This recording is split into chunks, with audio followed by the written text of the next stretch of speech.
एक राजा अपने किसान से बोलता है कि मैं तुम्हारा सारा कर्जा माफ कर दूंगा अगर तुम अपने बेटे को मुझे सौंप दोगे तो। फिर वो किसान घर जाके अपने बेटे को जब बोलता है कि राजा ऐसा बोल रहा है, ये बोलने की सिर्फ एक कारण था क्योंकि वो राज्य का सबसे बुद्धिमान लड़का था। फिर वो लड़का अपने पापा से बोलता है कि ठीक है चलते हैं। उसके बाद उस लड़के के साथ पूरा गांव उस राजा के महल में चला गया। फिर वो राजा बोलता है कि मैं तुम्हें अपने पास रखना चाहता हूँ क्योंकि तुम राज्य के सबसे बुद्धिमान लड़के हो।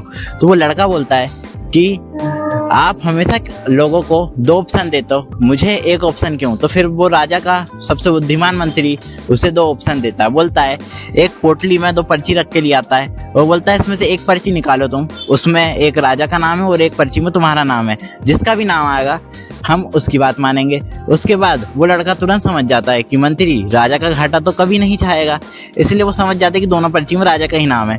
तो फिर वो सोचता है कि अगर मैं दोनों पर्ची निकाल लूंगा तो फिर राजा की बदनामी होगी और फिर एक पर्ची निकालूंगा तो फिर उसमें भी सक जाएगा। इसलिए वो एक पर्ची को तुरंत निकालता है, उसे फाड़ देता है। उसके बाद फाड़ने के बाद महाराज से बोलते हैं तुमने बिना नाम पढ़े उस पर्ची को फाड़ कैसे दिया? तो वो लड़का बोलता है कि मैंने एक पर्ची तो फाड़ दी है, दूसरी पर्ची निकाल लेते हैं। फिर दूसरी पर्ची में राजा का नाम आता है। फिर वो लड़का सोचता है, वो बाकी सब सोचते हैं कि दूसरी पर्ची में जरूर उस लड़के का नाम होगा जो उसने फाड़ दी। इसलिए जब भी हमारे ऊपर ज्यादा प्रॉब्लम्स आती हैं तो उससे घबराइए मत, think out of the box. इसलिए चेंज योर सेल्फ। मिलते हैं 100 डेज ऑफ चेंजेस के एपिसोड 44 में।